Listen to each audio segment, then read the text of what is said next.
Hello, everyone. I'm Jim Garrison, and I want to welcome you to day 332 of Humanity Rising on this beautiful October day, the 5th of October.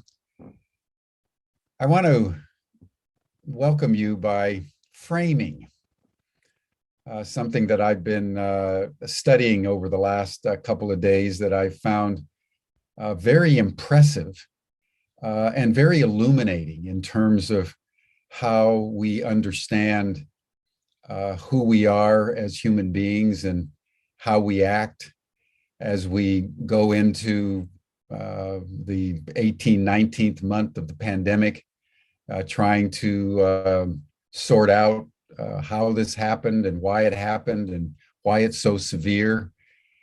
We tend as humans to be very focused on the here and now. And we tend to try to find causality to various things that are very immediate. And we tend to cast blame in very parochial ways as we try to understand the world. One of the perspectives that I would like to just bring in today, particularly since our subject is adaptation to severe climate change, is the influence of the sun on human behavior. There was a Russian physicist, a man by the name of Alexander Luchevsky, back in the 1920s and 30s, who studied the 11-year sun cycle and sun flares. And he noted, because he was a soldier in the First World War that lasted for 4 years for the most part, and he noticed that there was a relationship between the ebb and flow of the battles and the sun flares. And then he began to look at the solar cycle.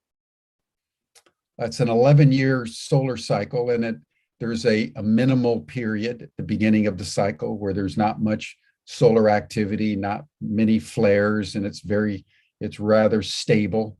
And then as the 11 years goes up, the amount of solar flares and activity and plasma bursts out of the sun that we've all seen in the photographs, that begins to peak toward the end of the 11-year cycle. And he was sufficiently fascinated by this that he began to study the histories of 72 countries, including Russia, around the world, initially from 1750 to about 1920. And he discerned that 80% of human wars, revolutions, creativity in art or music, just general extroversion of human energy, both for good and for evil.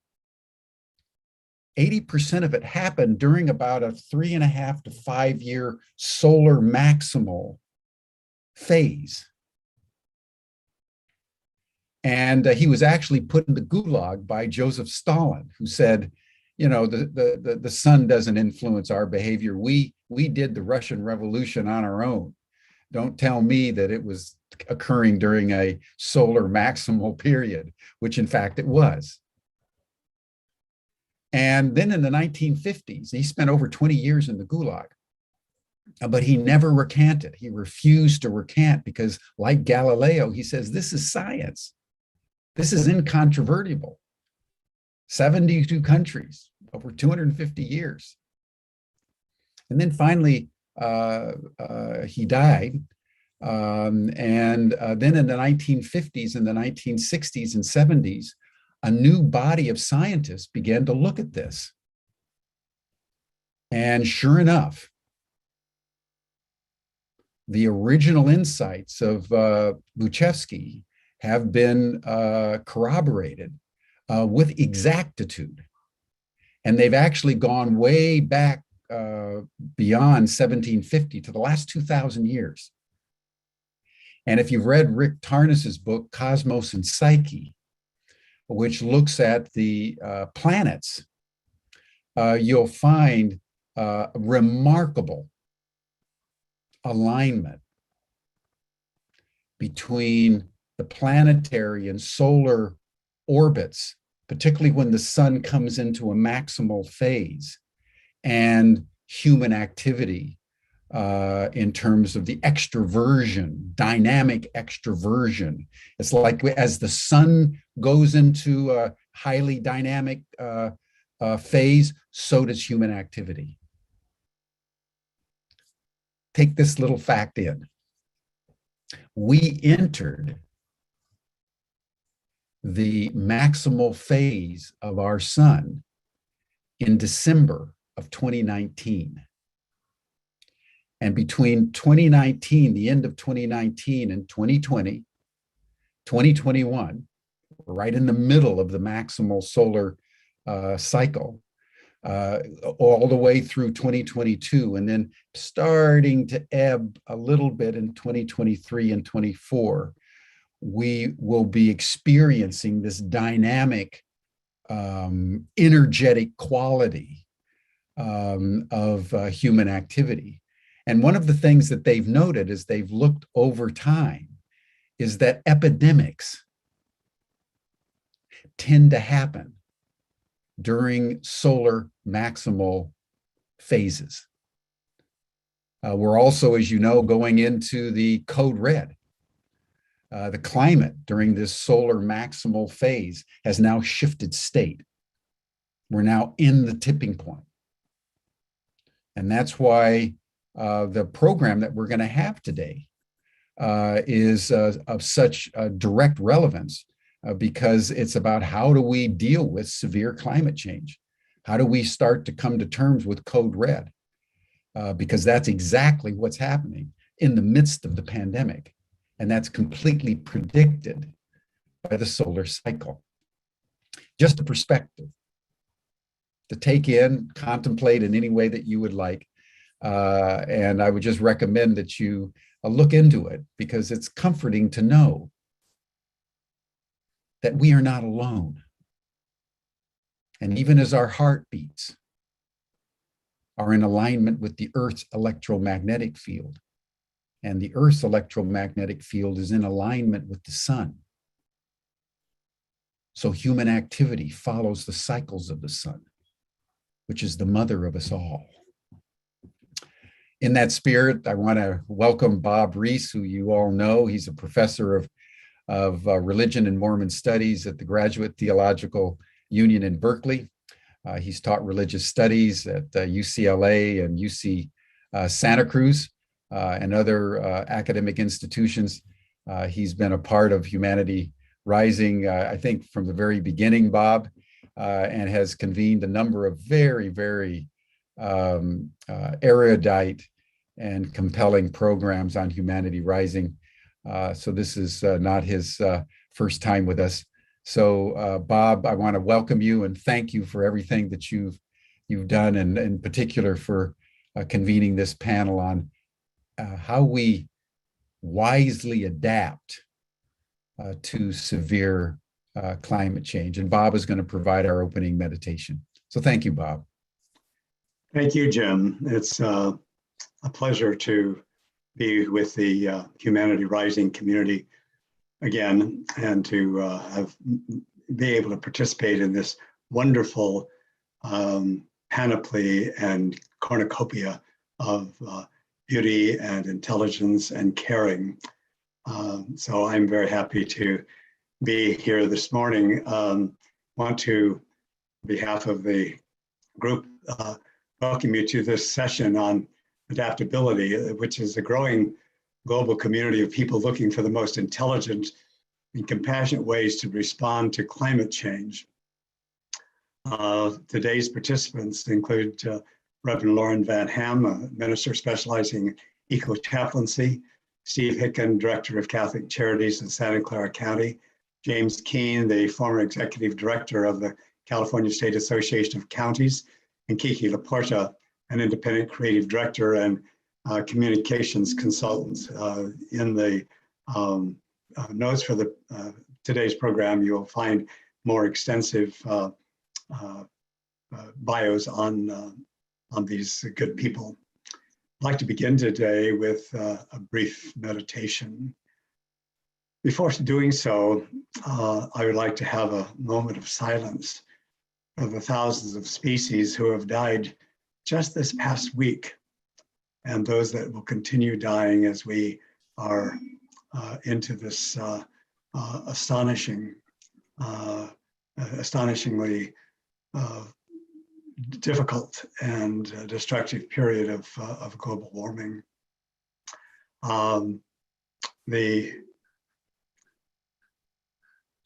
It is difficult to select among all of the species that have died off and are dying.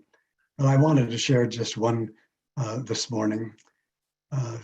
25 years ago, no, I guess it was more than that, more like, I think it was the 1940s, was the last confirmed sighting of the ivory-billed woodpecker. This beautiful bird that I'm sharing my screen for you to be able to see was confirmed just this past week as absolutely being extinct. There have been reported sightings, but no verification since, I believe, 1940, that this bird, who has a wingspan of 2.5 feet, lives in the southern part of the United States. Interestingly enough, this bird is called the Good Lord bird. The reason why is that when people first saw it as such a spectacular creature, there was this expression, good Lord, could there be such a creature as this? And as I was thinking about that this morning, I was thinking that one could say that about so many creatures. One could exclaim, you think about all of the creatures who have passed, one could say that about each one of them. Good Lord, that such creatures exist in this world, and the great sadness that our children and grandchildren, future generations, will be able to see them only through photographs or video. I'd like to begin our meditation by a poem, Wendell Berry's The Peace of Wild Things, which, just in reference to all of these creatures who have passed, but those that are still with us. The peace of wild things. When despair for the world grows in me, and I wake in the night at the least sound, in fear of what my life and my children's lives may be, I go and lie down where the wood drake rests in his beauty on the water, and the great heron feeds. I come into the peace of wild things who do not tax their lives with forethought of grief. I come into the presence of still water, and I feel above me the day-blind stars waiting with their light. For a time, I rest in the grace of the world and am free. I would like to do just a brief heart-centered meditation on that last line. I rest in the grace of the world and am free. Let us begin by focusing our attention on our hearts, that great center of our being, and imagine your breath coming in through your heart and then leaving through your heart, a kind of 5-second breath in and a 5-second breath out. Breathing in on that 5 seconds, the grace of the world. And then that feeling of freedom as the breath goes out. Just do just a brief meditation, that breathing in the grace of the world and breathing out freedom. And I'll ring the bell at the beginning, at the end of our meditation.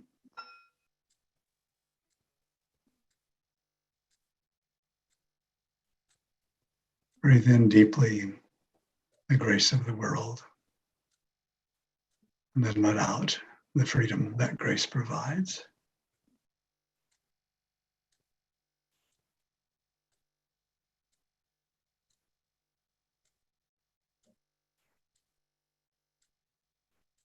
Feel your heart area filling with wonder as you breathe in.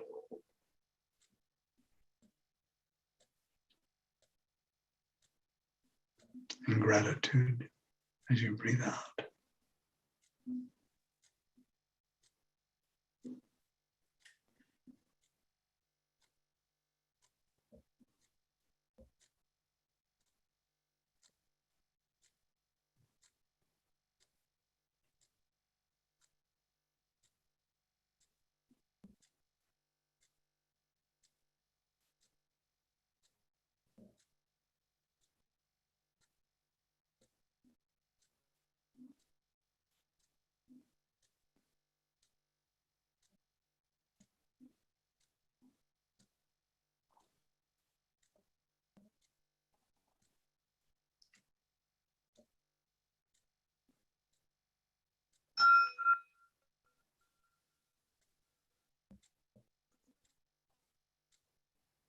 Thank you. And I turn the time over to Laura now.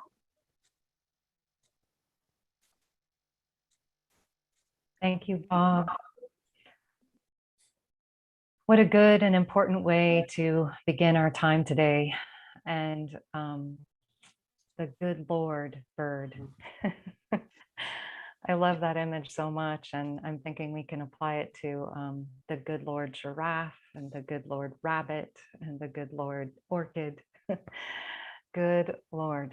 It is an amazing, amazing planet that we get to call home.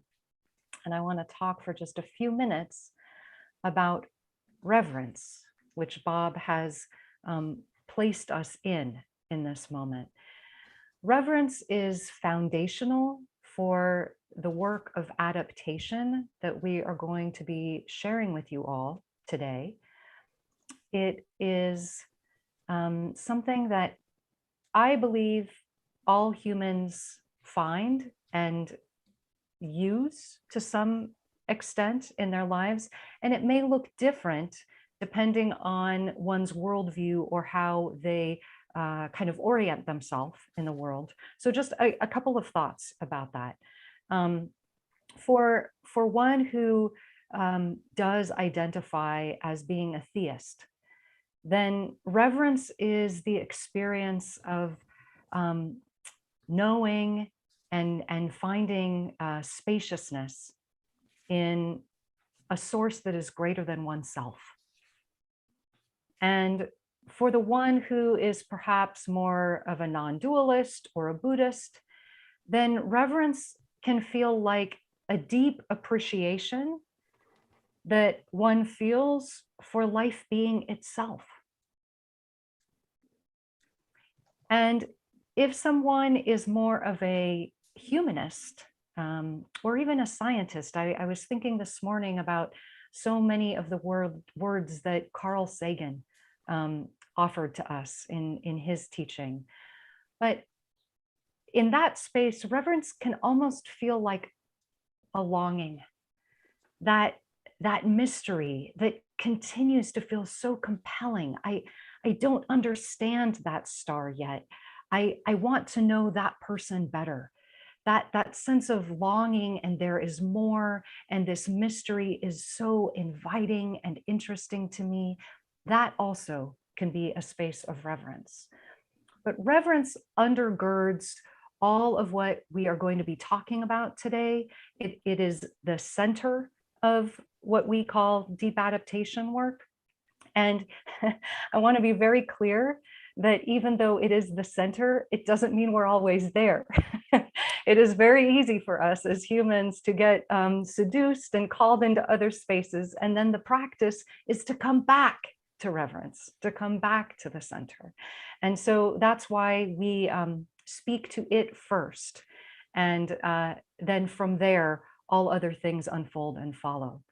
So for just a moment, I invite you to call to mind and heart the place, the practice, the name, the image that puts you in a state of reverence. And just for 3 breaths, you may have been there with Bob, and so you're just coming back to that moment with Wendell Berry. But for just a few moments, return to that space of reverence.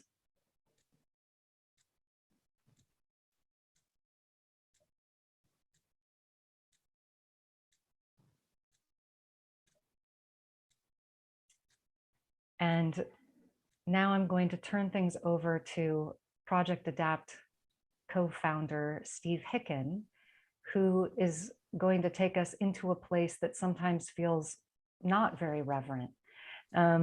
So let me pull up your slides, Steve, and well, we don't really need them quite yet. Okay. Okay, great. That'd be fine. I'll let you know when okay, great. There's just one in this segment here. So morning to everybody. Well, it's morning in the Pacific time zone where I am. I'm delighted to join you in your Humanity Rising Circle here. This is my first time here coming to know you all. So this is just a wonderful way to begin my day. And just wanted to tell you a little bit of the beginnings of this Project Adapt is what we're calling this, and how it came about, and a little bit of the premise that actually drives the solution that or at least directionally a response that we think is fruitful for these times, at least for the place we're in, and hopefully that can generate some more conversation. But Jim, when you shared the piece about the sun cycles and the peaking of the solar flares, it was just about late 2019 when through just the courses of life that Jim and Lauren and I came together, started to have some conversation, and met with some other people and had some conversation about, like, wow, there's something here that we might be working on together, which then, in connecting with other folks, it led us to connect with the Marin Interfaith Council. And there we met Bob and Kiki and a circle of others, and have had this conversation for more than a year now. So we just wanted to share with you some of the experiences we've had, in the hopes that this can generate a really positive, a reverent adaptation, and one filled with radical hope, which we'll mention today too.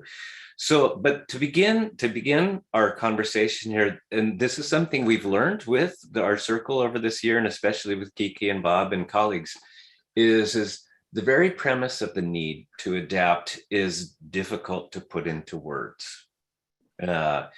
It's difficult to speak about really the effects of climate change and the impact. It's so giant, it's hard. I find it hard to get my head and heart around what's happening.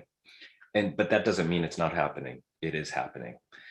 And so we use the word collapse. This is a word we, many of us use. And I think I certainly learned the term from Jem Bendell's work that I think Lauren will mention a little bit later, but collapse. When, as our climate warms, our systems will erode and they will collapse. Many of us have experienced, if you live in the Western US, the effects of climate change are very, very visceral. It's smoky. You can't breathe outside. There's wildfires, there's drought. I was just in North Carolina And there, the effects are not so evident. You walk around, the trees are still there, and except for the central North Carolina, except for a glancing extra rain from the hurricanes, it's not so evident there. But more and more of us around the world are experiencing, the effects of climate change. I was in the Northwest, where Jim lives, and the conversation just popped up as like, look at Mount Rainier, which is about 70 miles to the south. People are saying, I've never seen it without snow on that ridge, or this. It's so different now. People are saying this giant mountain that they've grown up with is now appearing differently than it ever has before. And it's just, how do you get your head around that? So let me talk a little bit about this, the effects of climate change. And that's where, Lauren, you can bring up that one slide from David Wallace Wells there.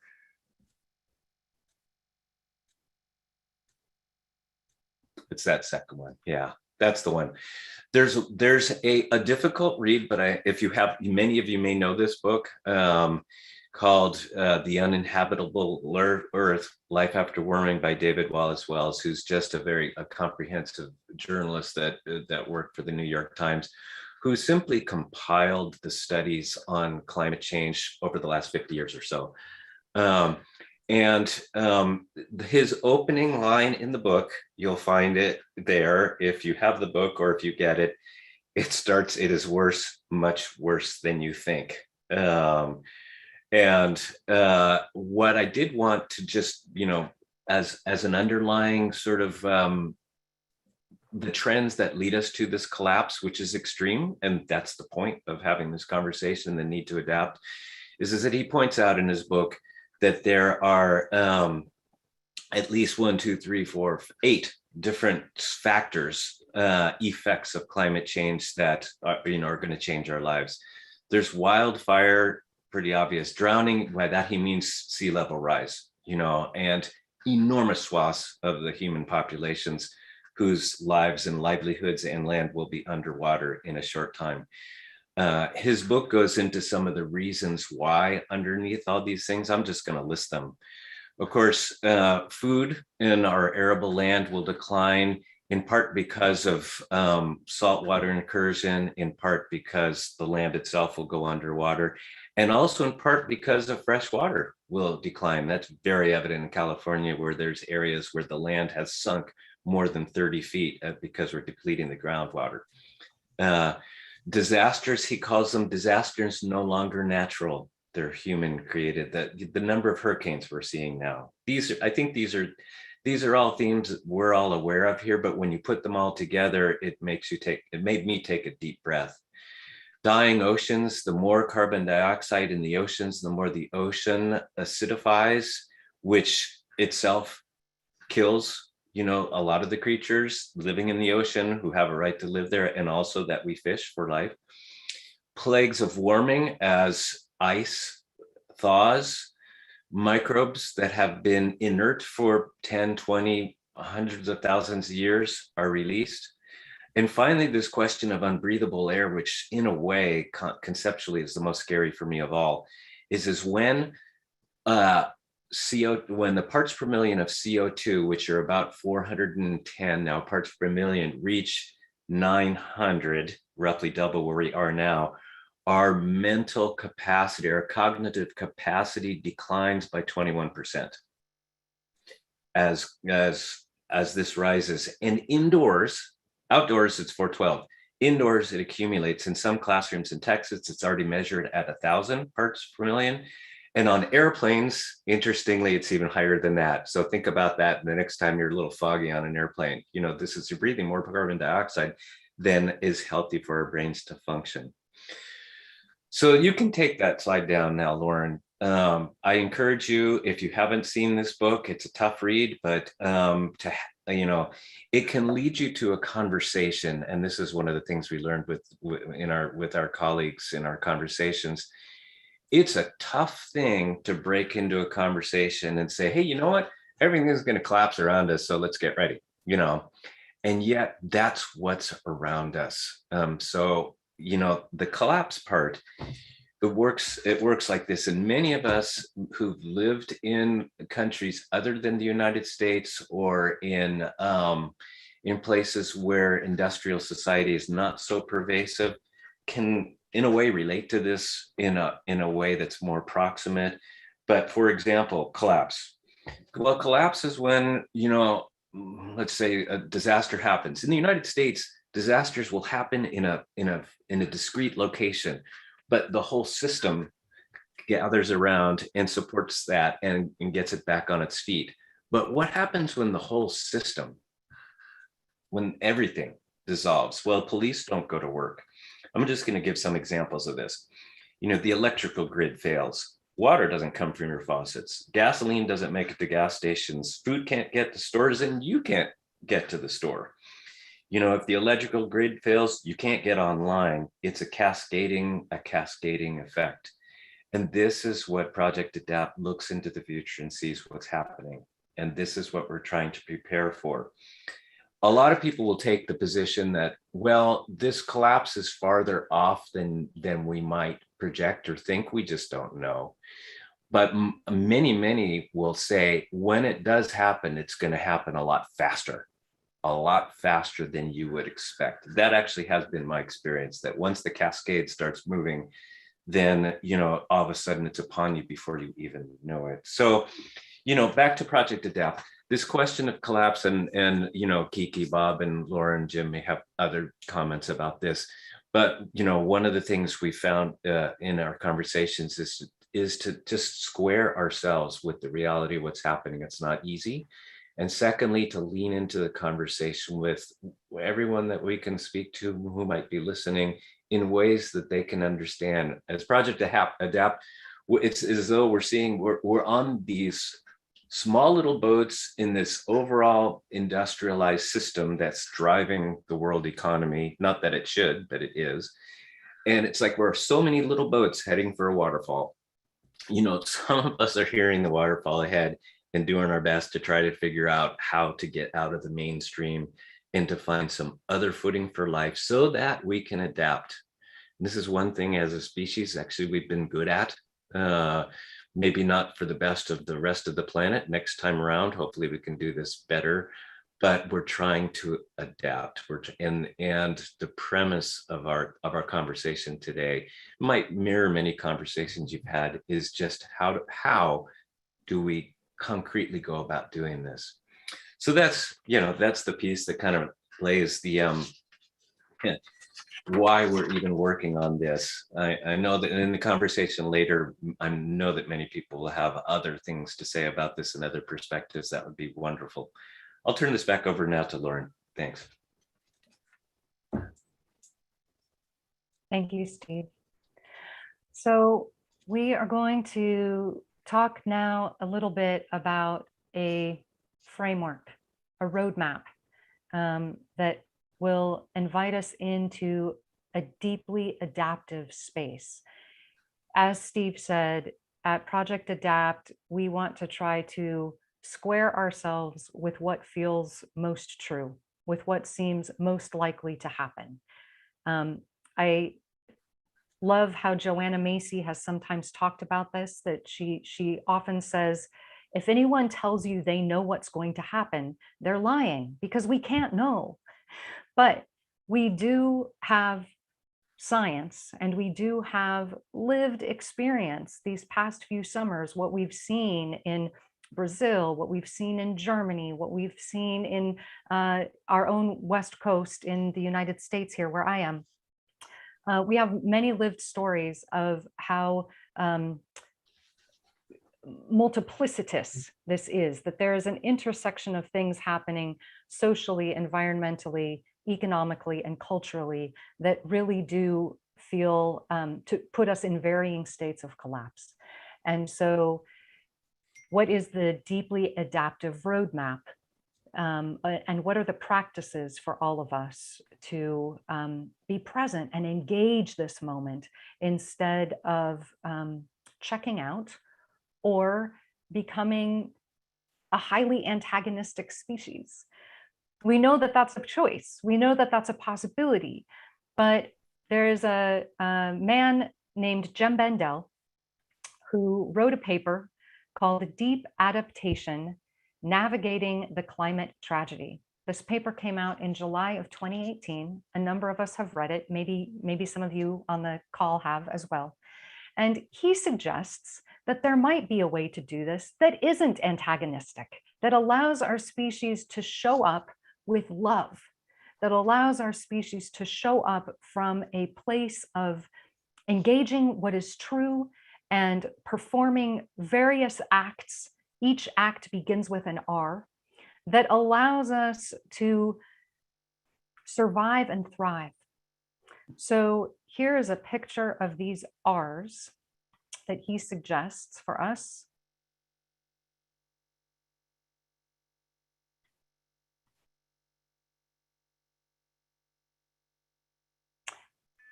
Jem talks about, 5 R's, 4 R's, and we've added the 5th R, which is where we began today, reverence. Reverence is at the center of this picture.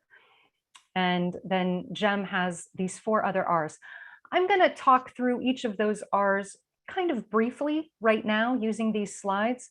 But then what I really want to do is let some members who have been in this Project Adapt circle share something a bit more personal or relational about each R, so that those of you who are experiencing this framework for the first time might have a little bit more of a felt experience of some of what we're talking about in a, what I'm sharing in a theoretical way.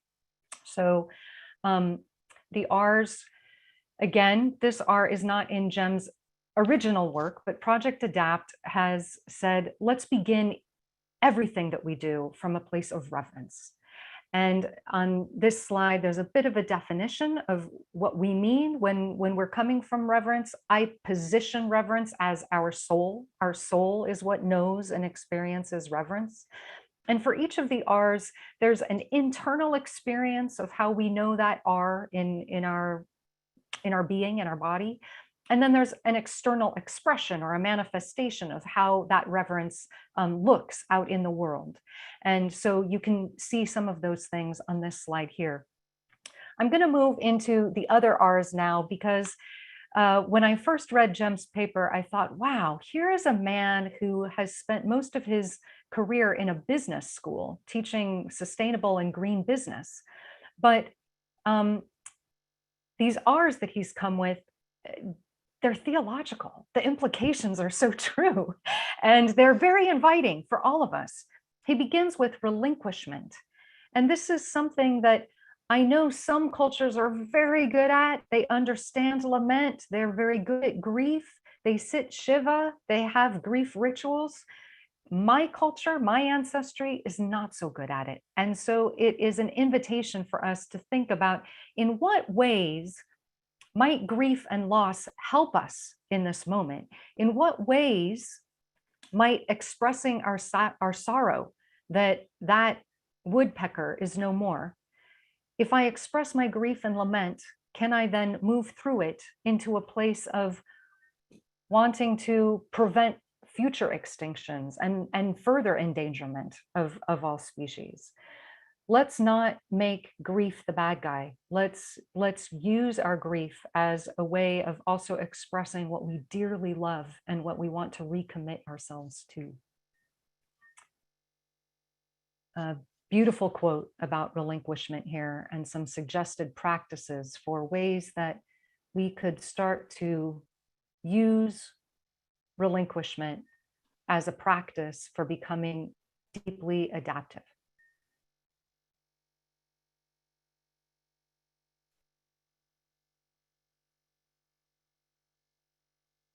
The next R is restoration.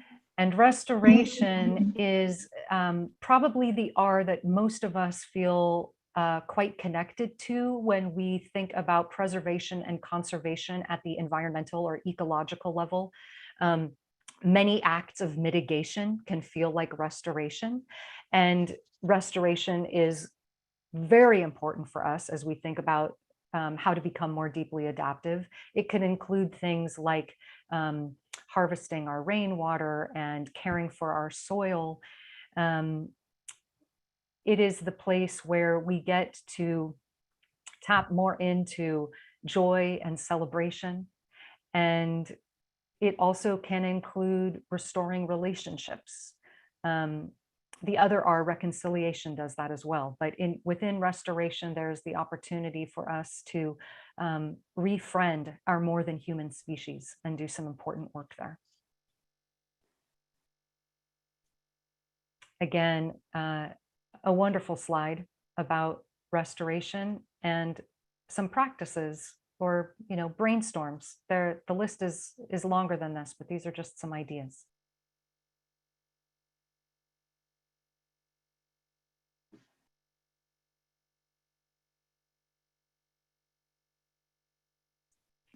Reconciliation is a brave R on Jem Bendell's list. Reconciliation is about reconciling myself to my own terminal diagnosis. I know that I will not live forever. I know that I have, as Mary Oliver would say, one wild and precious life. How am I living that out?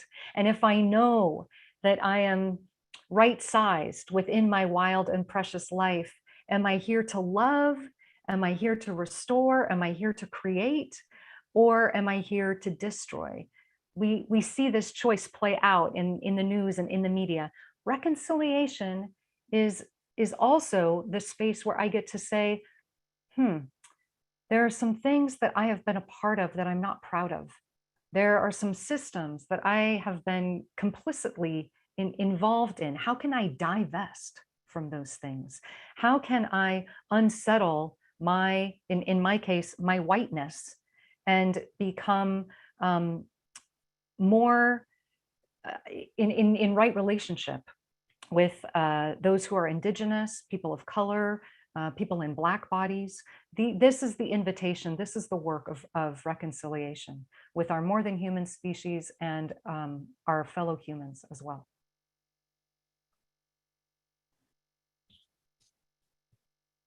So again, some practices and this fantastic quote from Robin Wall Kimmerer. I'm suspecting quite a few people are familiar with her book, Grading Sweetgrass. I consider it one of my Bibles.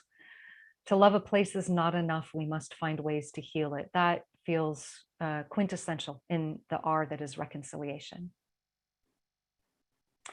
And then the final R is resilience. Oh, we're hearing this word a lot these days. It can mean different things to different people, but in Project Adapt, we see resilience almost as a serpent.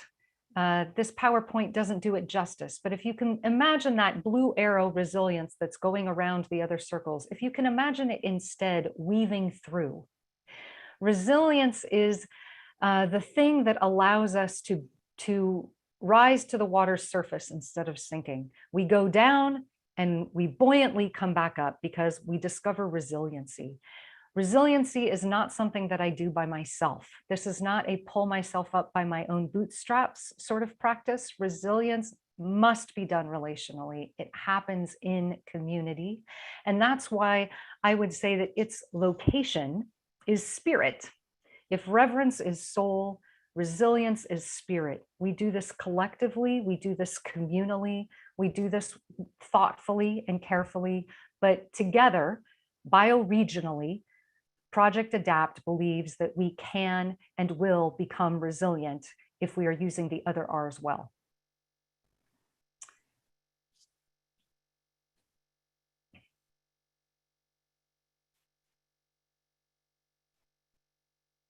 I'll just read this resilient quote here from Rob Hopkins.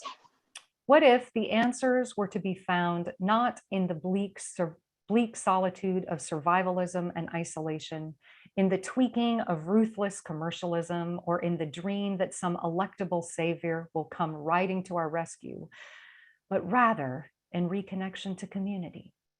As we put it, if we wait for governments, it will be too late. If we act as individuals, it will be too little. But if we act as communities, it might be just enough, and it might be just in time. So I would like now to invite Jim and Bob and Kiki and Steve to each take one of the R's and talk for a few moments. Maybe it's a poem, maybe it's a song. I'm not sure what you've chosen to share with us today, but to just give us a more lived experience of each one of the R's. And why don't I call on you first, Bob, because I think you are talking about relinquishment. Is that right? Yes. Great. Thank you, Lauren. Relinquishment is not a term we use very often these days. The etymological origin of the word is the Latin reliquare, which means to forsake or abandon or leave behind. It also means denying oneself some rights and circumstances or even privileges and pleasures. In relation to deep adaptation, relinquishment means individuals and communities letting go of certain assets, practices, behaviors, and beliefs where retaining them would make matters worse. Relinquishment, in terms of the way we must live with the challenges of climate change, requires us to willingly surrender things that we desire and even things we may need for the good of ourselves, others, and the earth itself. In other words, our humanity calls us to be willing to deny, renounce, surrender, and sacrifice luxuries, conveniences, and perhaps even essentials that might prevent ourselves and others from surviving the effects of global warming. Most of all, it means relinquishing the fantasy that we can reverse the agglomeration of forces we have blindly and yet willingly unleashed. Environmental conditions that we increasingly demonstrate that we lack the will, the courage, the power, or the love to reverse. In thinking about all of this, I think of Alexander, the protagonist in Andrei Tarkovsky's great film, The Sacrifice, an expression of Tarkovsky's fear that the world was heading toward ultimate disaster. The opening credits of the film are shown over a copy of Leonardo da Vinci's unfinished painting, The Adoration of the Magi, which Richard is going to show. In this painting, one of the kings kneels offering his gift to the Christ child. In the film, Tarkovsky's lens intermittently returns to this painting time and again, which embodies a symbolic connection to the world in which both the environment and the civilization are falling apart.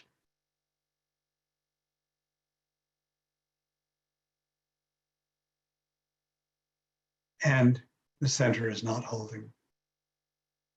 The film opens with Alexander planting a tree on his birthday, a tree that echoes the tree of life in Da Vinci's painting, which itself is an echo of the tree of life in Eden and a foreshadowing of the cross on which Christ will be crucified.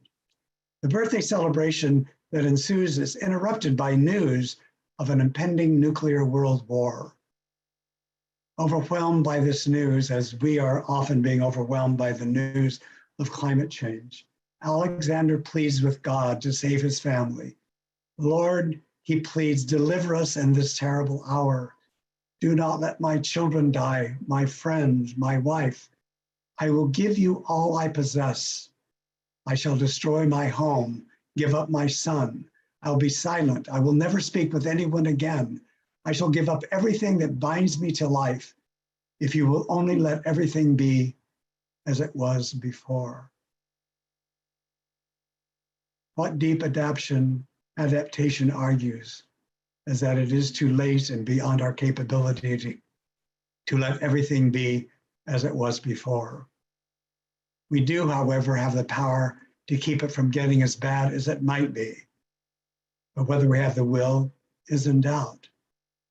Tarkovsky's film ends with what seems like mental hospital orderlies pursuing Alexander and finally carrying him away in an ambulance as his house is consumed by fire. The last scene shows his son, whom he calls significant little man, standing by the tree his father planted. He speaks the only words given him in the film. In the beginning was the word. Why, Papa? Like all great art, the ending of this film frames a beginning for our imagination, including what we might be willing to relinquish for others, including those who may consider us mad. What deep adaptation points to is that whatever happens, we currently have and will have the choice to respond with the noblest and deepest virtues we have manifested in our darkest days. Those virtues that William Faulkner spoke of in his Nobel acceptance speech as our eternal verities: love and honor, pity, pride, compassion, and sacrifice. The virtues that have allowed us to survive plagues, world wars, global economic collapses, pandemics, and other colossal disasters.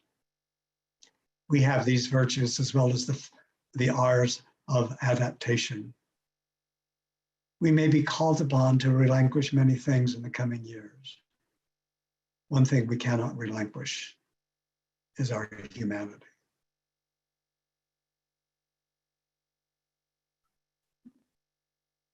Thank you, Bob. So that's a taste, arts and culturally, of relinquishment. Kiki Laporta has been part of the Project Adapt beta, our pilot program, with a circle of people in the Marin Interfaith Council who wanted to participate. Kiki is also the president, I believe, of Sustainable Marin, and she has agreed to talk today about restoration. Give us a taste of restoration, Kiki. Good morning. Thank you, Lauren. I'm so moved by what you all have said, and I'm seeing some of the chat flying by. It's heart-filling and exciting in a way to be in a group of others who are focusing on what's really important. I had a quote from Robin Wall Kimmerer, our Bible of Braiding Sweetgrass, but I'll save it in the interest of time. And I'll tell you a little bit about Sustainable Marin. When we started our little band of Sustainable Marin working on climate in the early 2000s, our message was to avoid harm to ourselves. Pardon me. To avoid disruption of our own existence. We demonstrated and waved signs and gave speeches, but of course, it's not all about us, and it didn't work anyway. Nearly 20 years later, we at Sustainable Marin are changing our tune. We see that the lives and life support systems we depend on are utterly interdependent and interconnected, and the death of one echoes through eternity. Our job, our new job, in the face of what we see as potentially imminent societal collapse as a result of climate change and the forces we have unleashed on Earth, our job is to bring our community along, to help to restore balance in the givings and takings. I want to mention a book called The Ministry for the Future by a science fiction writer and somewhat of a futurist named Kim Stanley Robinson.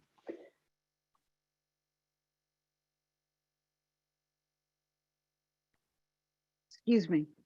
You're the first people I've spoken to this morning.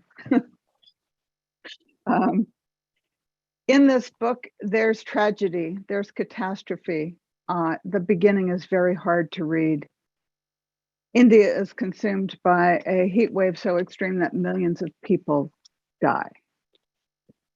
The central part of this book that has lifted me and lifted others to whom I've recommended it is a recitation of perhaps hundreds of local communities, individuals, organizations, agencies, governments, each taking it upon themselves to apply restoration to their communities, their place, and the world, and finding ways to adapt to the new reality that we've created. So in light of that, I and some others who are also engaged with the Project Adapt Circle and the Board of Sustainable Marin have decided that our work is to reach out to our own community and identify and support and lift up individuals and organizations and small groups to help them in their own passion projects, to help to restore their place and their neighbors and their community in their world. For some, this may mean making personal decisions about, excuse me, what to eat based on least harm, or how and if to transport ourselves at our convenience, whenever and wherever we wish, or in art, or in song. For some, it means learning how and helping others to learn, how to provide for ourselves and for others, how to grow food together in places that perhaps have not grown food in our lifetimes, how to clothe ourselves, heal ourselves, educate our children, how to make shelter, how to share, how to be resilient, and how to restore our relationship to the natural gifts of Earth. And for some, this means stepping off the metaphorical bus of ever accelerating accumulation and growth and more. Roy Smith, in a paper called Exiting the Bus, is starting to describe a kind of radical restoration that gets us off the out of control bus of consumption and suggests, among other things, identifying 150 people you know who can support each other, either in physical community or in virtual one, in a new, kinder, restorative future. Excuse me again. Restoration is finding new ways in harmony, working tenderly, working in love, and giving more back to the earth, to communities who have taken less and suffer more, and to all our non-human kin. Kimmerer says, how can we reciprocate the gifts of earth? In gratitude, in ceremony, through acts of practical reverence and land stewardship, in fierce defense of the beings and places we love, in art, in science, in song, in gardens, in children, in ballots, in stories of renewal, in creative resistance, in how we spend our money and our precious lives, by refusing to be complicit with the forces of ecological destruction, in healing. And today we say, in restoration.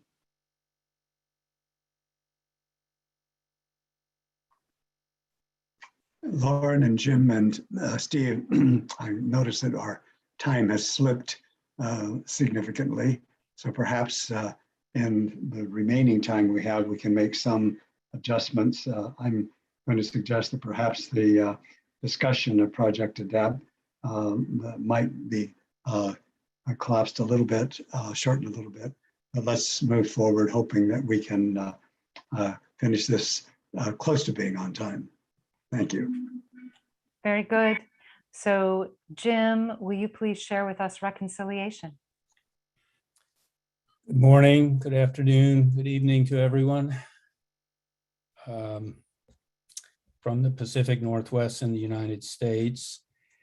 When as I've been listening this morning, and of course working with the team at Project Adapt, it's you get the sense, while resiliency sort of is this weaving factor between all of the R's, there's a kind of DNA kind of component to each one of them that's shared by all of the others. So it's really talking about restoration. You're also talking in ways about reconciliation or pointing towards those things. So I come to you as somebody who's been a practitioner in the world. I've been the chief executive of a number of cities and other places around the United States, Palo Alto, Berkeley, California, Tucson, Arizona, the communities that included Sedona and Flagstaff. And all of the communities I worked in are probably seen as being really pretty progressive and advanced as it relates to environmental issues and climate change and associated social issues and that sort of thing. But from having done this work for almost 40 years, I can report to you that even in the leading communities, we're falling way short. It's not enough. And in a new book that has come out, that's sort of geared towards mayors and city managers and other people around the world, talking about the next 10 years, I was asked to say what I thought were the main factors or forces that leaders in communities would have to deal with. And I said, well, I think it's disruption and reconciliation. There's these poles of disruption. What we thought was happening is we're going to be presented with data and information and experience that says it's not going to unfold that way. And it still is, Lauren said earlier, unknowable still to an extent, except for the fact that it will be disruptive. And the responding requirement in many ways is, how do we reconcile ourselves with this? How do we deal with both the anxiety and the impacts of these disruptions, of which climate change is just one of them?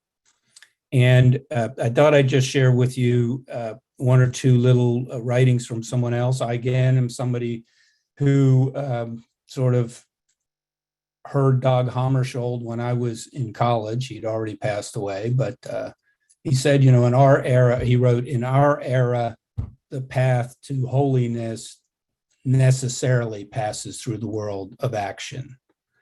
And so there's an intimate, an internal dimension to reconciliation that we all must meet, but there is also a communal and cooperative and network, and in many ways, ultimately able to scale responsibility we have that I think reconciliation provides really a really good leverage in conversations between people and across communities.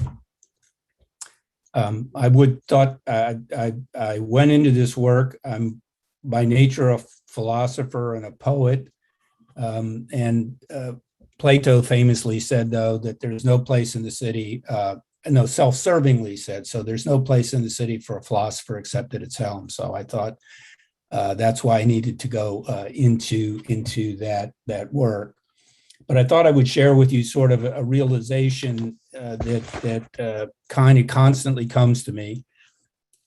His most famous student was Aristotle, who said, the city is a partnership for living well. The city is a partnership for living well. The city comes into existence out of the bare necessities of life, but continues in existence for the sake of a good life. And I'm struck now by the irony of the fact that in our pursuit of the good life, so to speak, globally, we are returning ourselves to a reckoning with just dealing with the bare necessities of life and the challenge that we're faced with.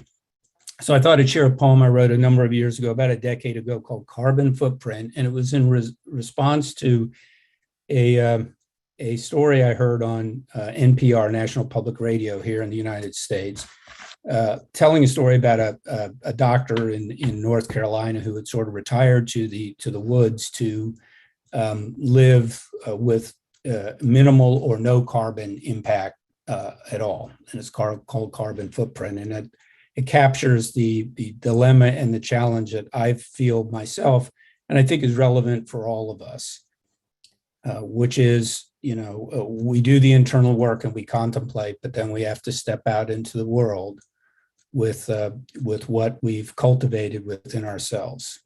So Carbon Footprint. She lives in a 12 by 12 shack with no carbon footprint.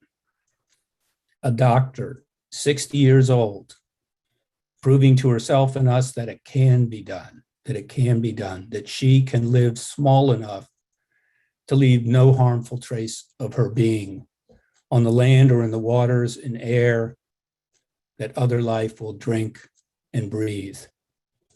The rainwater collects on her small roof and runs down the pipe into her cistern. The permaculture landscape she has cultivated circles her house, yielding wildness and a garden that feeds her and those friends and visitors who find their way up the Smoky Mountain to the end of the road. Who needs room inside when one is nested so safely in the natural world? But as much as I love nature and could wish for a simple life where my imprint too could be so slight as to be barely visible while I am here, and accepting my scattered ashes and burned bone, leaving no carbon remnants behind to cloud and darken my grandchildren's lives. This is not for me. My experiment is the city where we must live, the 7, 8, 9 billion of us, living imperfectly and much worse. The city is a reminder, is a testament to this truth. We cannot escape from each other. The city is a reminder, is a testament to this truth. We cannot escape from each other. I am destined to ruin the world, or at least do my part to save it.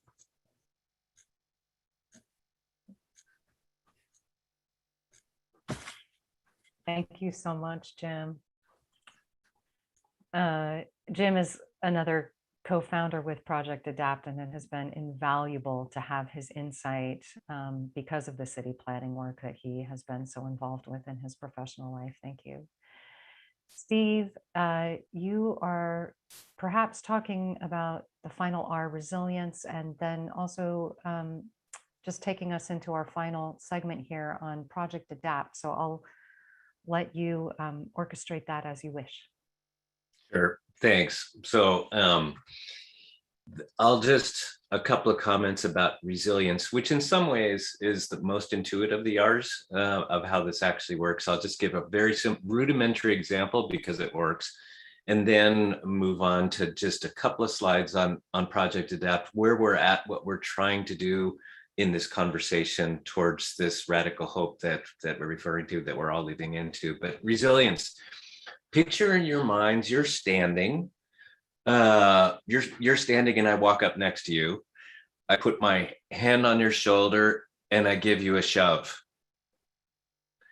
If you do nothing, you will fall down. Yeah, absolutely, you're going to fall down. But, you know, intuitively, you just move a little bit. You lean into me, you're going to move your foot out a little bit, you're going to crouch down, you're going to do something a little different. That's resilience.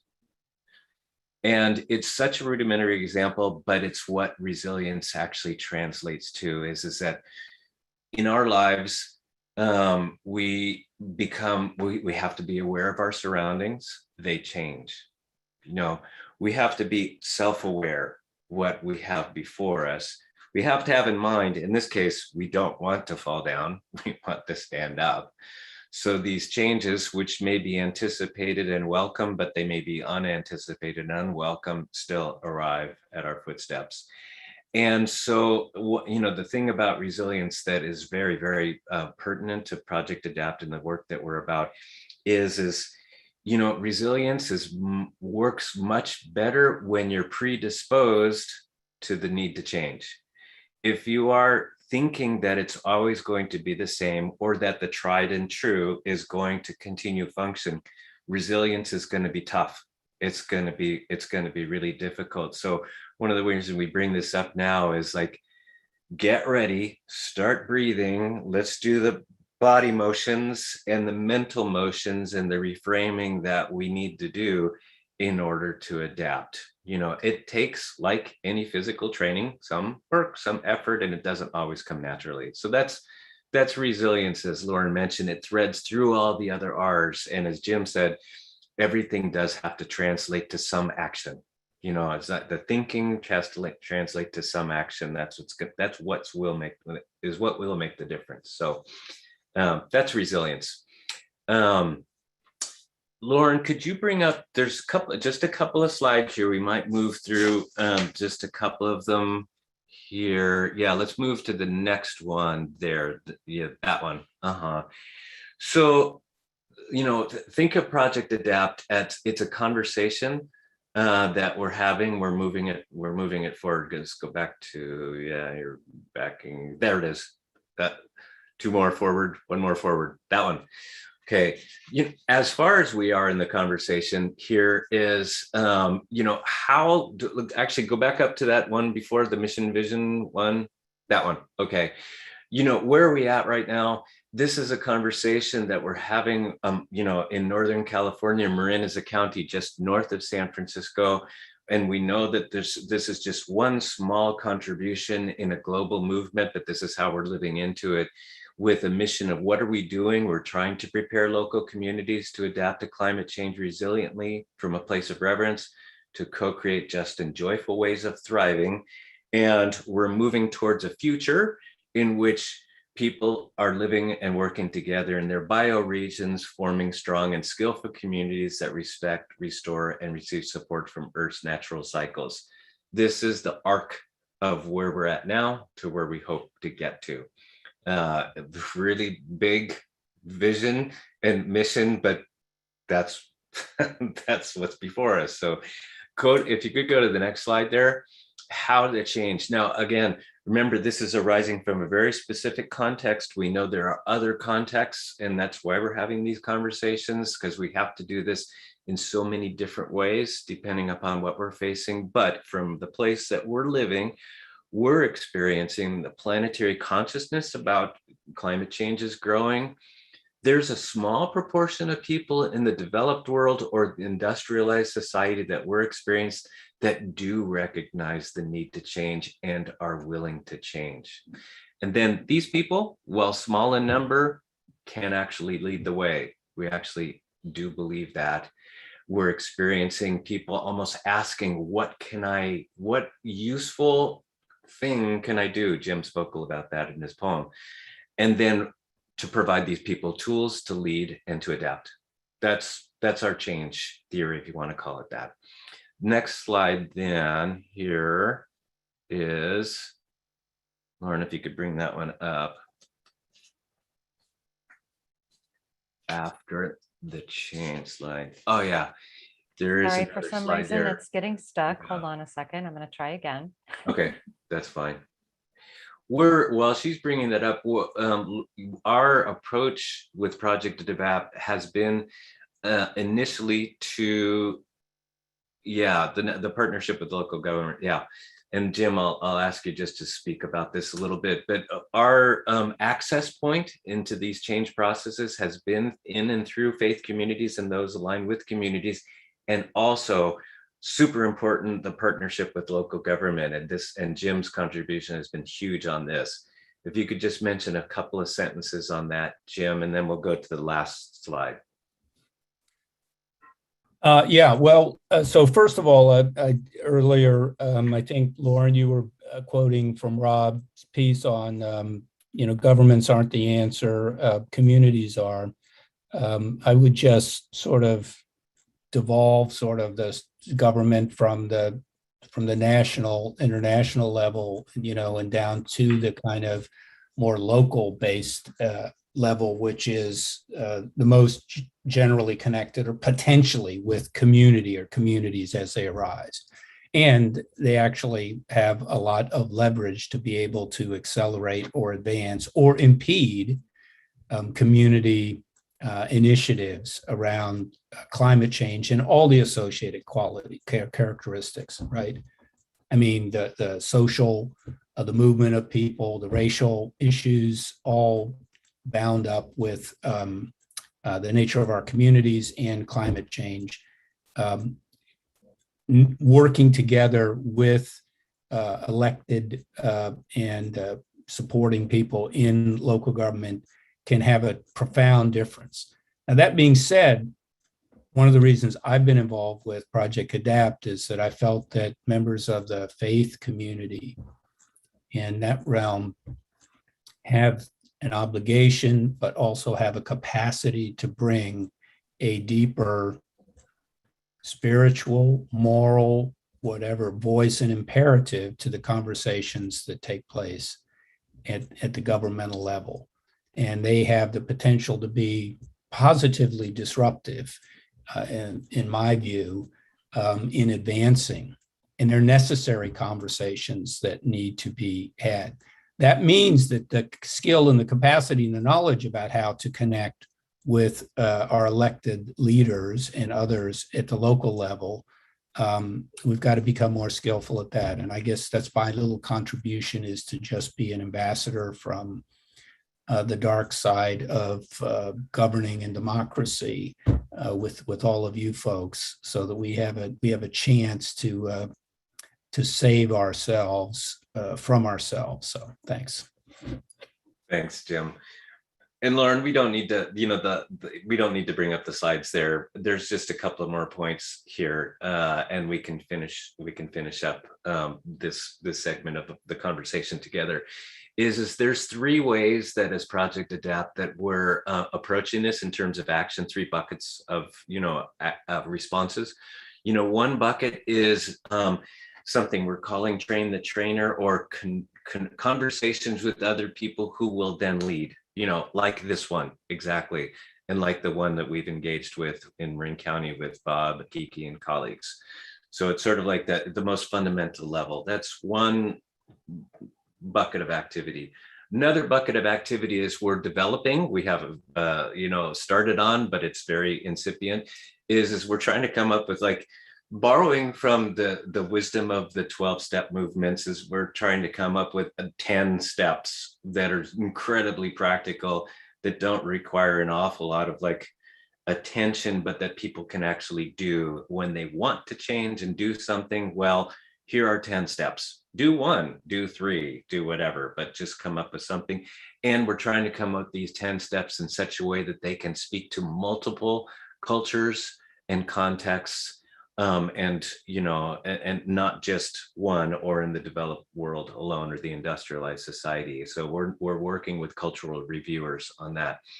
And finally, the last bucket of activity is simply to generate these conversations, in any ways that can move forward, because the way that this can, the radical hope will transmit through lived experiences and innovations and change patterns that are going to be different in every place, but they always start with some small group of people. So those are the three areas. And finally, we don't have a website up, but we do have an email. I'll put it in the chat in a moment. It's info there. It's a little bit higher up in the info at project. I just put it into Steve. Earth. projectadapt.earth. I wish I had time, because even the URL was an exercise of resilience for us when we did it, because it didn't work out the way we thought it would, but this actually worked out better. So info@projectadapt.earth, that's how you can reach us. So thank you, Lauren. I'll turn it back over to you. We are so happy to share Project Adapt with you. As you can tell, it is an emerging practice, and we know that there are others, and we welcome all of that collaboration. The more the merrier, as we are all finding ways to adapt. Bob, Reese, I believe that you are offering our closing. Thank you, Lauren. I just finished rereading the book of Job, and these words come to my mind, the refrain, "I alone am escaped to tell you." We aren't the only ones alone to escape to tell you, but we are telling you things. When I sent a notice out of this to a group of friends and family, I said, this may be the most important project I've been involved in the 50 years, in the past 50 years. I feel that it is. And I remember I was born during the Great Depression, and as a boy saw the coming of World War II. And I remember later reading W.H. Auden at the beginning of that war said, "We must love one another or die." All religions, whether together or apart, claim the devotion of nearly the entire human family, and they share a core belief. what we know as the golden rule, which in its simplest terms, we are simply called to behave toward the others as if we were the others. A profound variation on this principle is found in the 25th chapter of St. Matthew. In the parable in which Jesus puts himself in the place of the other, a king calls his subjects together and divides them into two groups. Here is my paraphrase of the parable in terms of our shared climate future. After assembling his subjects, the king says to those on his right, "Blessed are you, for when rising seas swept me away, you rescued me. When my house was destroyed in a tornado, you took me into your home. When drought swept through my country, leaving my family starving, you shared your food with us. When I was freezing, you built a fire and wrapped me in your blanket." Then those on the right hand will say, "Lord, when did all of this happen? We don't remember doing any of these things for you." And the king will say, "Inasmuch as you did any of these things to one of the least of my subjects, you were doing it unto me. Come, let us work together to save others and make the earth more habitable for all creatures." And then he will say to those on his left hand, "When a raging river destroyed our town, you took all your possessions and moved to higher ground, leaving me stranded. When drought ruined all of our crops and my children were starving, you refused to give us food from your full pantry. When polluted air made my children sick, you refused to give them their extra masks. And when wildfires were about to engulf us, you took all your possessions and drove away, leaving my house to burn." Then shall those on his left hand say, "We remember doing these things, but for heaven's sake, we certainly wouldn't have done any of them if we had known it was you." And then he shall say, "Inasmuch as you refuse to do any of these things for others, in reality, you refuse to do them for me." And then he added, "It isn't too late. There's still time to love me by loving others. There's never a time not to love." I'm reminded of the story of Levi Savage, who crossed the plains with the Mormon pioneers. He joined the ill-fated Willie Handcart Company, migrated from Iowa City to the Great Salt Lake Basin in August 1856. Because Levi was a seasoned traveler, he warned his fellow pioneers that it was too dangerous to leave that late in the season. But he was overruled by members of the company who had been assured by a church leader that they would go through unscathed. Knowing the perils that awaited them, Savage said this to them: "What I have said I know to be true, but seeing that you are going to go forward, I will go with you. I will help you all I can. I will work with you. I will rest with you. And if necessary, I will die with you. May God in his mercy bless and preserve us." More than a fifth of the Willie Handcart Company perished from freezing and starvation.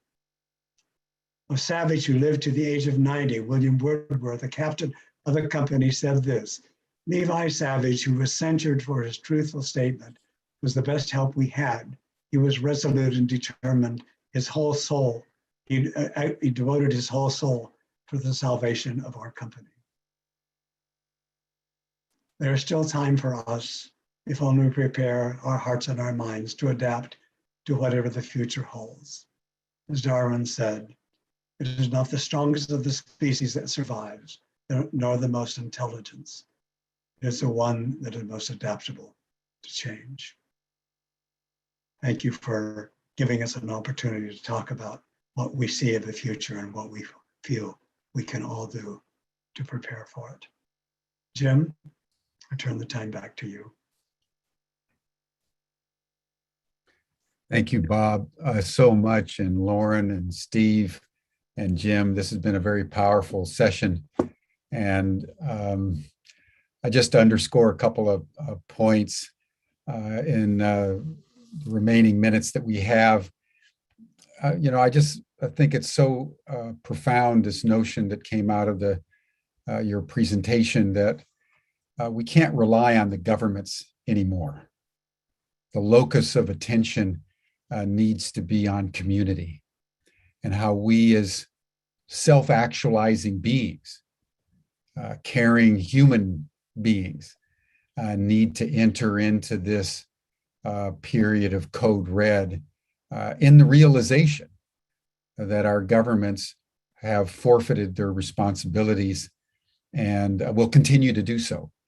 We're coming up to the COP, the Conference of Parties number 26. It's arguably the most important COP in history. And there is no indication that the governments are going to do anything differently this time than they have all the other 25 times. And that is to talk the talk and not walk the walk. And the situation gets even worse. I heard a statement from a Chinese official, for example, the other day say that China has no intention of stopping its CO2 emissions, and it hopes that they can cap them by about 2030. But until then, they're going to continue to build coal-fired plants and every other fossil fuel engine that they can think of because they have this right for industrialization and modernization, whatever happens to the rest of the world.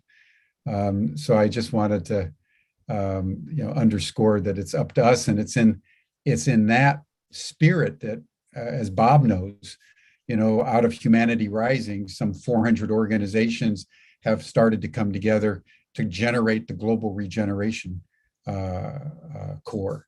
And within that context, I'd like to make a second comment, and that is that I think we're now heading into it. We're now being faced with predictions that, in fact, some climate scientists are saying that we'll have an extinction event probably by no more than 25, 26. And if you want to think about what an extinction event means, everyone, just imagine COVID times 100, but not necessarily a pandemic, but rather some ecological turbulence that will literally shake the foundations of our world with such force that we're going to very quickly come up face to face with the challenges that you all are presenting to us.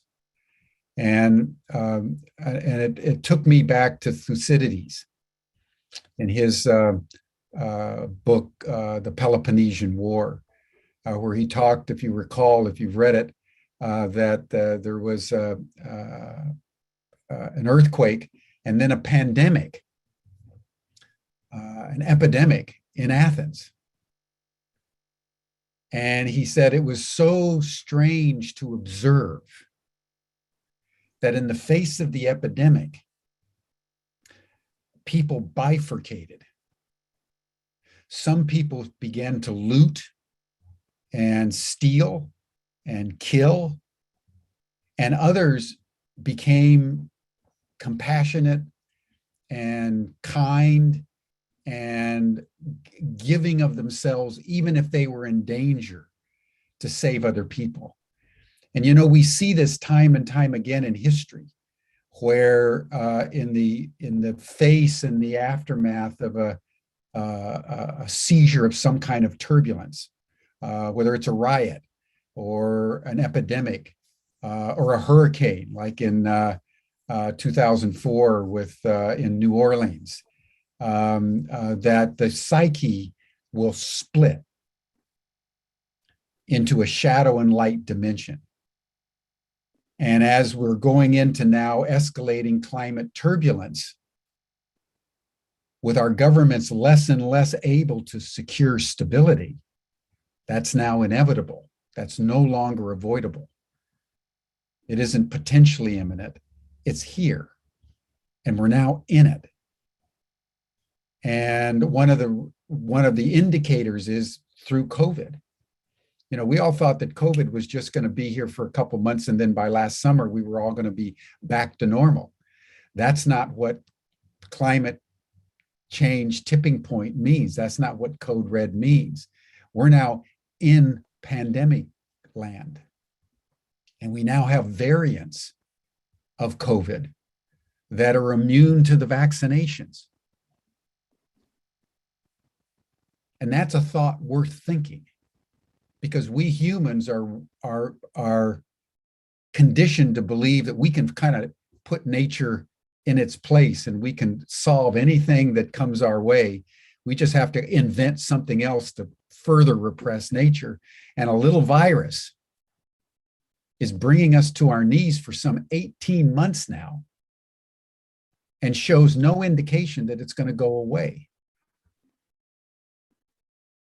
Well, what does that do to the human psyche, where it's not an acute episode, but a chronic, unfolding, increasingly worse context without boundaries, that just like a frog in hot water gets hotter and hotter and hotter? What do you do? And all around, in addition to everything else, instead of solving the problem, what our governments are doing is building the next iteration of national security state instrumentalities for control. So I wanted to just add these notes to your presentation because I think I wanted to just reflect that these choices that we're going to be making between kind of light and dark dimensions are going to be very situationally framed within not only escalating turbulence, but escalating complexity, where human instrumentality will be less and less capable of solving the problems as they emerge. And that's going to force humanity back to a very atavistic stage, a very primitive survival stage. And I think that's another aspect that we need to all take in as increasingly problematic, because we all know from history that when we go into primitive adaptation, we tend to become very reactive, and compassion of our fellows is the last thought in our minds. So we're being offered, everyone, a moral challenge here today that is almost unimaginable to even think about, given what's coming. And yet think about it we must, because prepare for it we must. So anyway, I've gone on a little bit because this is such a rich topic, but I would love it if you guys would all just respond. And maybe starting as it appears on my screen for time efficiency, Jim, Steve, Lauren, and Bob, would just love for you all to just give like a minute or two response to what I've said and out of the conversation that you've done, and then we'll bring it to a close. I guess I'm first here. Thank you. Wow. Yes, yes, yes, yes, yes. One of the things that I do think would be helpful, just listening to all of us today, is to not be declarative all the time, but asking the right questions to initiate conversations, right? That are more invitational. And a perfect example is one from Adrienne Parr that I've accepted from her book. But I mean, she says, and we all know this one, should we confer greater existential importance upon present generations of human beings than future ones? In one sense, it's a very simple question. And then how do we make that personal, right? I have a little video clip with the audio clip of my first granddaughter who's now 11, in the womb, heart beating at 140 beats a minute, that I call the sound of the future, right? And whenever I'm in doubt, I can just play this little quote, and it just triggers me to go on to the other thing she wrote. Was she said, environmental degradation is calling us to the witness stand of history. It demands we testify against ourselves and mount a case in our defense. Ultimately, we are all agents of history. To reduce ourselves to a role of mere observation is to deny us our humanity. Mhm. Can you read that again? Environmental degradation is calling us to the witness stand of history. It demands we testify against ourselves and mount a case in our defense. Ultimately, we are all agents of history. To reduce ourselves to a role of mere observation is to deny us of our humanity. So it just seems with Bob's wonderful read pieces and your comments that we're exactly on the point, right? We're exactly in the place of the place, I guess. Anyway, thank you. That's very profound, Jim. Thank you. That we're called upon to testify against ourselves and mount our defense. That's brilliant. That's good. Thank you. Thank you. Steve. So thank you, Jim, and thanks all for this rich and difficult conversation, but very timely and necessary. I think we agree. My only response that what came to mind is from 2004 to 2007. I had an opportunity to live and work in southern Mexico in the state of Oaxaca, and especially among the indigenous peoples there. And co-authored a book called The Other Game with a colleague, Phil Dalberdine, there about the worldview and lifestyle that the people in the indigenous areas live, because it was so different from the worldview and lifestyle that I was raised in California, in the United States. And what is super interesting, which I wasn't in my consciousness then, but it is now, is that people kind of wonder, well, what happened to the Mayan civilizations? And, they all kind of disappeared. There was some sort of collapse, or, maybe it was environmental, don't really know. Well, it didn't go away. Those people are still there. It's the same people. It's the Zapotecs, it's the Mixtecos, and they're all, and what they did downstream from that collapse is create a sustainable relationship with each other and with the earth, which has been around for 900 years at least, if not more, and shows much greater promise of being sustainable into the future than the one that the industrialized West has created. So it's not as though we have to start from scratch. Our humanity has done this before, and if we are humble enough, in our case, Jim, to kind of look to other experiences, they exist. And not that their way of life has any romantic flair to it that, is, that we can kind of create in our imaginations. It's just incredibly practical, and it does work. That's my response, Jim. Thank you. Yeah, thank you. We've got to go back to the shamanic, to the indigenous mind, and to the language of the mother tongue. Absolutely. Absolutely. They carry deep wisdom that we've forgotten. Absolutely. Absolutely. Lauren. Thank you. I also want to include Kiki in this I'm as sorry. one of Yeah, our Kiki. voices on the I'm panel. sorry. That's okay. Have you, then Kiki.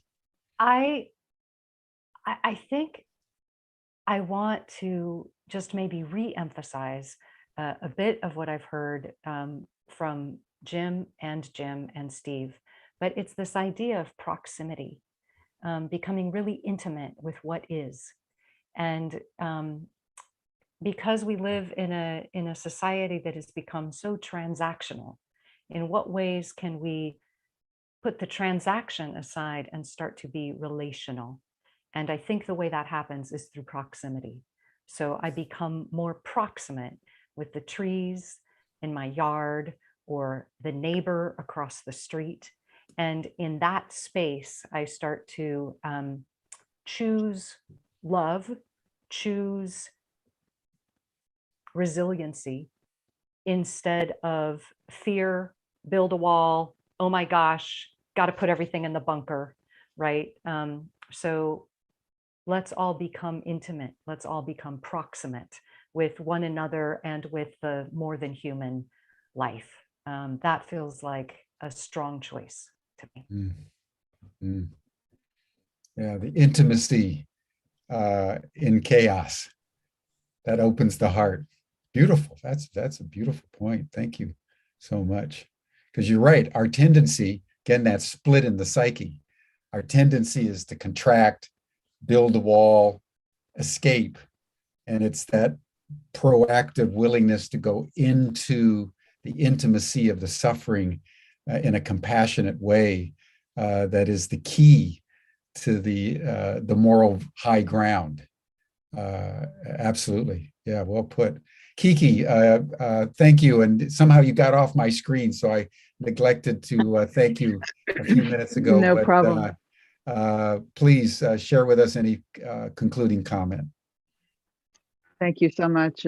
It's really an honor and an uplift to be with all of you today, and especially my colleagues at Project Adapt and all our new friends. I just want to remind us that a lot of our conversation has been anthropocentric. We're talking about us. We're talking about humans. We're talking about what we need. And there's been a lot of science in various disciplines that has been showing and demonstrating through experiment and repeatable, reproducible data that it's all reciprocal. Trees are communicating with each other of disease or impending drought or infestation through their roots and through the fungal mycelium, but not only with their own species. There's been demonstration of cross-species communication and support and reciprocity. And what really has come up for me out of this conversation and out of the studying that I've been doing of late is really the interdependence all of us have with everything. And yet, to come back to Lauren's comment, which is really where I wanted to go, the survivors are going to be in their bioregion. And we must,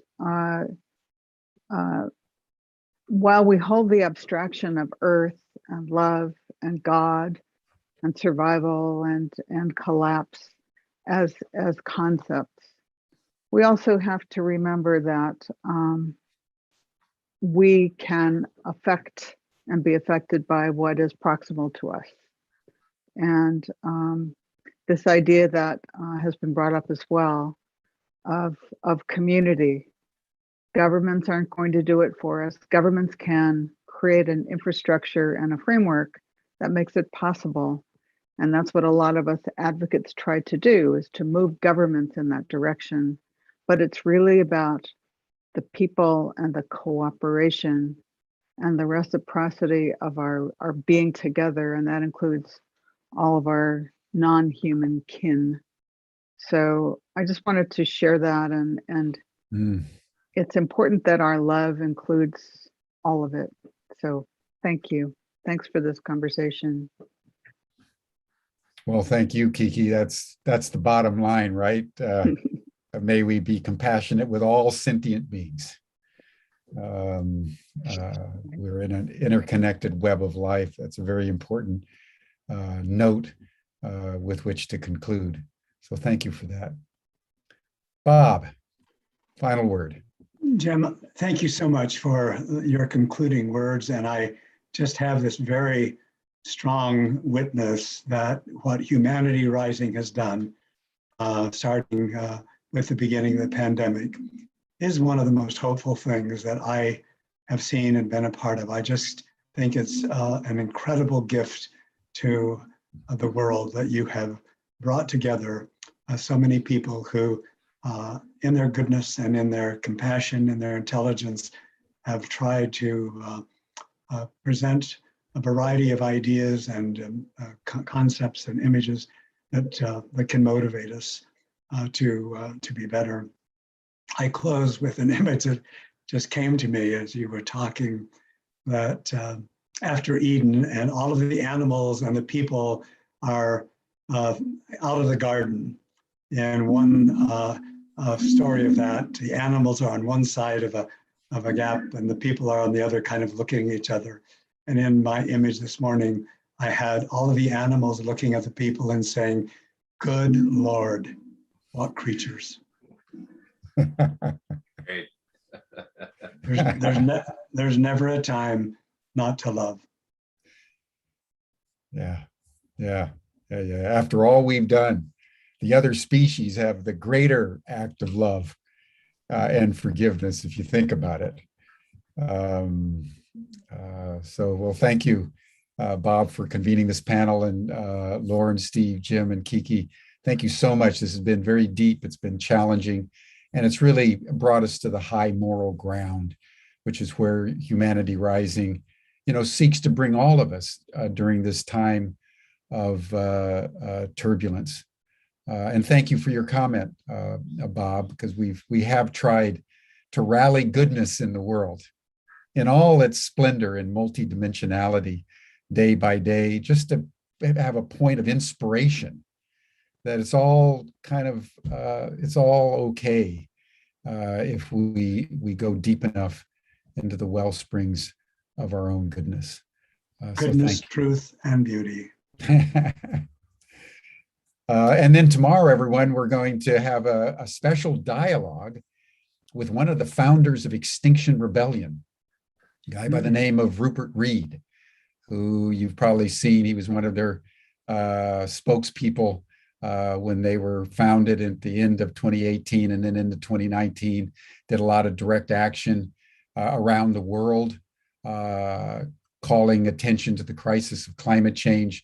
And you'll be interested to know he's now no longer with Extinction Rebellion, except informally and collegially.